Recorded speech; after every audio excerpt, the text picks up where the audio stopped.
The Tailor of Gloucester by Beatrix Potter. In the time of swords and periwigs and full-skirted coats with flowered lappets, when gentlemen wore ruffles and gold-laced waistcoats of paduasoy and taffeta, there lived a tailor in Gloucester. He sat in the window of a little shop in Westgate Street, cross-legged on a table from morning till dark. All day long, while the light lasted, he sewed and snippeted, piecing out his satin and pompadour and lutestring. Stuffs had very strange names, and were very, very expensive in the days of the Tailor of Gloucester. But although he sewed fine silk for his neighbours, he himself was very, very poor, a little old man in spectacles, with a pinched face, old crooked fingers, and a suit of threadbare clothes. He cut his coats without waste, according to his embroidered cloth. There were very small ends and snippets that lay about on the table. 2 narrow breadths for naught, except waistcoats for mice, said the tailor. One bitter cold day near Christmas time, the tailor began to make a coat of cherry-coloured corded silk embroidered with pansies and roses, and a cream-coloured satin waistcoat trimmed with gauze and green worsted chenille for the Mayor of Gloucester. The tailor worked, and he talked to himself. He measured the silk, and turned it round and round, and trimmed it into shape with his shears. The table was all littered with cherry-coloured snippets. No breadth at all, and cut on the cross. It is no breadth at all. Tippets for mice, and ribbons for mobs, for mice, said the Tailor of Gloucester. When the snowflakes came down against the small lidded window panes and shut out the light, the tailor had done his day's work. All the silk and satin lay cut out upon the table. There were 12 pieces for the coat, and 4 pieces for the waistcoat, and there were pocket flaps and cuffs and buttons all in order. For the lining of the coat there was fine yellow taffeta, and for the buttonholes of the waistcoat there was cherry-coloured twist. And everything was ready to sew together in the morning, all measured and sufficient, except that there was wanting just one single skein of cherry-coloured twisted silk. The tailor came out of his shop at dark, for he did not sleep there at night. He fastened the window and locked the door and took away the key. No one lived there at night but little brown mice, and they run in and out without any keys. For behind the wooden wainscots of all the old houses in Gloucester there are little mouse staircases and secret trapdoors, and the mice run from house to house through those long narrow passages. They can run all over the town without going into the streets. But the tailor came out of his shop and shuffled home through the snow. He lived quite near by in College Court, next the doorway to College Green, and although it was not a big house, the tailor was so poor he only rented the kitchen. He lived alone with his cat. It was called Simpkin. Now, all day long, while the tailor was out at work, Simpkin kept house by himself, and he also was fond of the mice, though he gave them no satin for coats. "Meow," said the cat, when the tailor opened the door. "Meow." The tailor replied, "Simpkin, we shall make our fortune, but I am worn to a ravelling. Take this groat, which is our last 4pence, and Simpkin, take a china pipkin, buy a pennyworth of bread, a pennyworth of milk, and a pennyworth of sausages. And oh, Simpkin, with the last penny of our 4pence, buy me 1 pennyworth of cherry-coloured silk. But do not lose the last penny of the 4pence, Simpkin, or I am undone and worn to a thread paper, for I have no more twist." Then Simpkin again said "Meow," and took the groat and the pipkin and went out into the dark. The tailor was very tired and beginning to be ill. He sat down by the hearth and talked to himself about that wonderful coat. "I shall make my fortune, to be cut bias. The Mayor of Gloucester is to be married on Christmas Day in the morning, and he hath ordered a coat and an embroidered waistcoat to be lined with yellow taffeta, and the taffeta sufficeth. There is no more left over in snippets than will serve to make tippets for mice." Then the tailor started, for suddenly, interrupting him, from the dresser at the other side of the kitchen came a number of little noises. Tip, tap, tip, tap, tip, tap, tip. "Now, what can that be?" said the Tailor of Gloucester, jumping up from his chair. The dresser was covered with crockery and pipkins, willow-pattern plates and teacups and mugs. The tailor crossed the kitchen and stood quite still beside the dresser, listening and peering through his spectacles. Again, from under a teacup came those funny little noises. Tip, tap, tip, tap, tip, tap, tip. "This is very peculiar," said the Tailor of Gloucester, and he lifted up the teacup, which was upside down. Out stepped a little live lady mouse and made a curtsy to the tailor. Then she hopped away down off the dresser and under the wainscot. The tailor sat down again by the fire, warming his poor cold hand, and mumbling to himself, "The waistcoat is cut out from peach-coloured satin, tambour stitch and rosebuds in beautiful floss silk.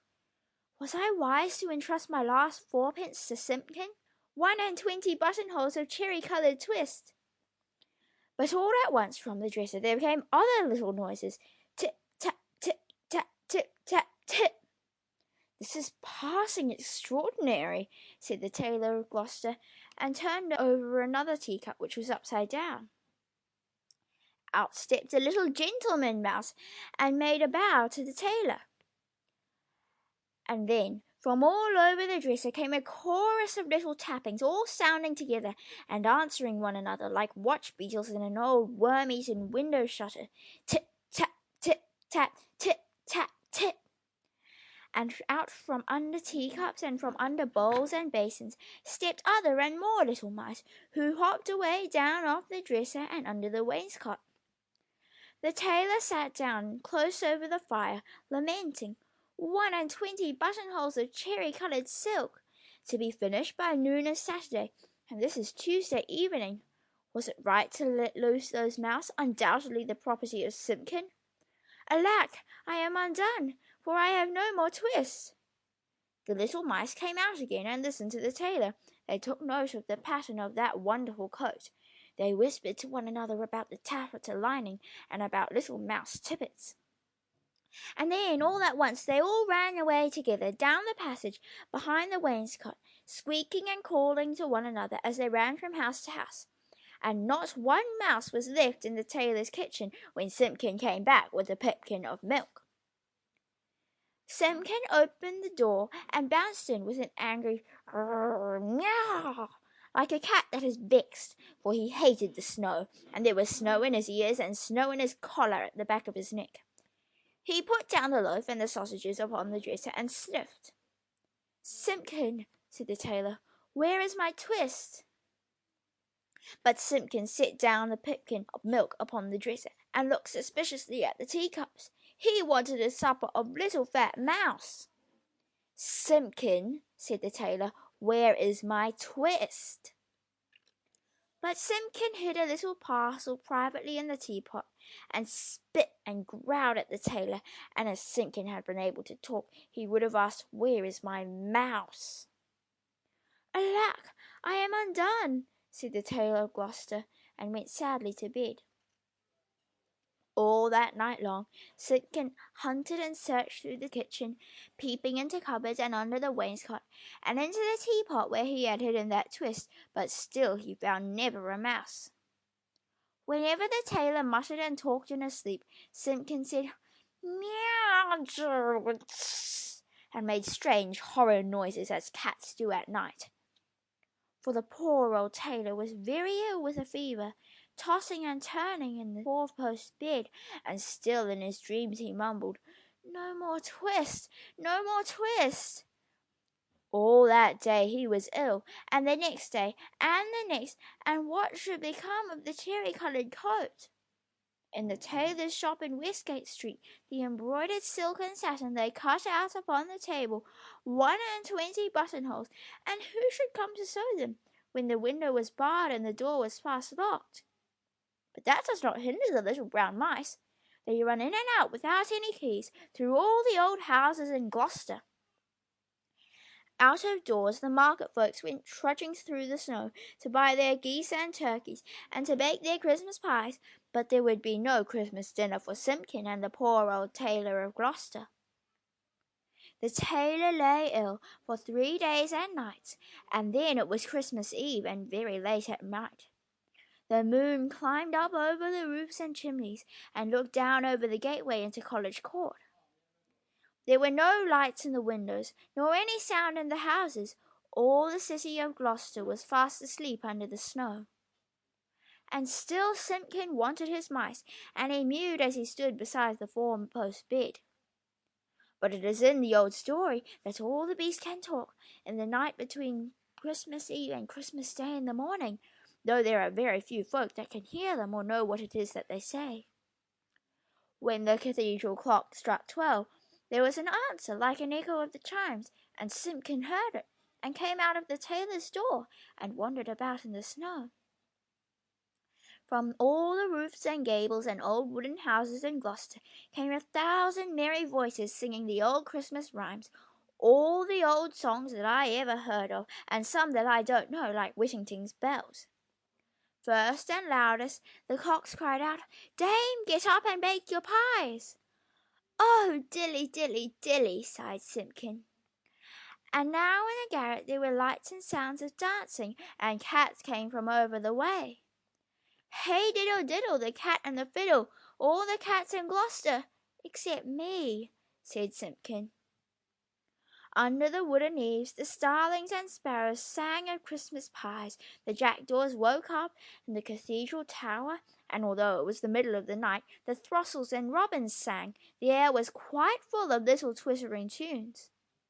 But it was all rather provoking to poor hungry Simpkin.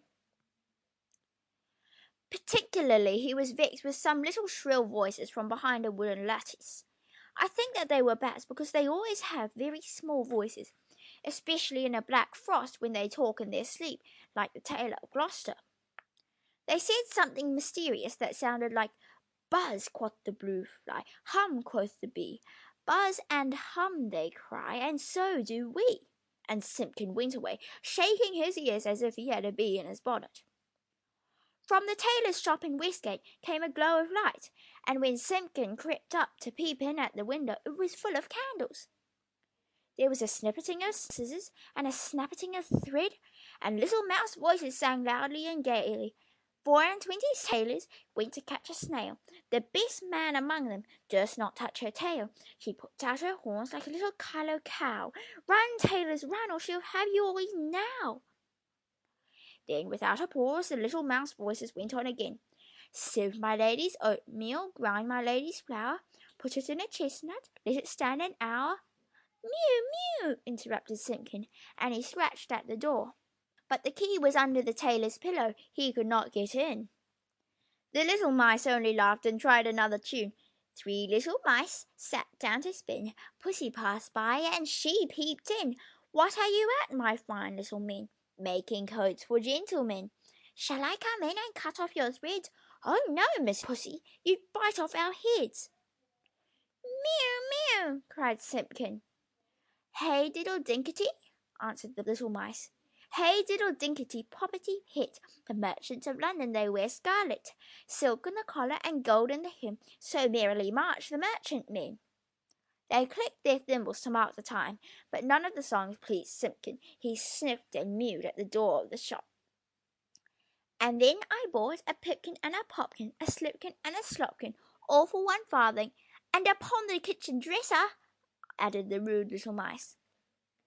"Mew, scratch, scratch," scuffled Simpkin on the window-sill, while the little mice inside sprang to their feet and all began to shout at once in little twittering voices, "No more twist! No more twist!" And they barred up the window shutters and shut out Simpkin. But still through the nicks in the shutters he could hear the click of thimbles and little mouse voices singing, "No more twist! No more twist!" Simpkin came away from the shop and went home, considering in his mind. He found the poor old tailor without fever, sleeping peacefully. Then Simpkin went on tiptoe and took a little parcel of silk out of the teapot and looked at it in the moonlight, and he felt quite ashamed of his badness compared with those good little mice. When the tailor awoke in the morning, the first thing which he saw upon the patchwork quilt was a skein of cherry-coloured twisted silk, and beside his bed stood the repentant Simpkin. "Alack, I am worn to a ravelling," said the Tailor of Gloucester, "but I have my twist." The sun was shining on the snow when the tailor got up and dressed, and came out into the street with Simpkin running before him. The starlings whistled on the chimney stacks, and the throstles and robins sang, but they sang their own little noises, not the words they had sung in the night. "Alack," said the tailor, "I have my twist, but no more strength nor time than will serve to make me one single buttonhole, for this is Christmas Day in the morning. The Mayor of Gloucester shall be married by noon, and where is his cherry-coloured coat?" He unlocked the door of the little shop in Westgate Street, and Simpkin ran in like a cat that expects something. But there was no one there, not even one little brown mouse. The boards were swept clean, the little ends of thread and the little silk snippets were all tidied away and gone from off the floor. But up on the table, oh joy, the tailor gave a shout. There, where he had left plain cuttings of silk, there lay the most beautifulest coat and embroidered satin waistcoat that ever was worn by a mayor of Gloucester. There were roses and pansies upon the facings of the coat, and the waistcoat was worked with poppies and cornflowers. Everything was finished except just one single cherry-coloured buttonhole, and where that buttonhole was wanting, there was pinned in a scrap of paper with these words in little teeny-weeny writing, "No more twist." And from then began the luck of the Tailor of Gloucester. He grew quite stout, and he grew quite rich. He made the most wonderful waistcoats for all the rich merchants of Gloucester and for all the fine gentlemen of the country round. Never were seen such ruffles or such embroidered cuffs and lappets, but his buttonholes were the greatest triumph of it all. The stitches of those buttonholes were so neat, I wonder how they could be stitched by an old man in spectacles, with crooked old fingers and a tailor's thimble. The stitches of those buttonholes were so small, they looked as if they had been made by little mice. End of The Tailor of Gloucester by Beatrix Potter.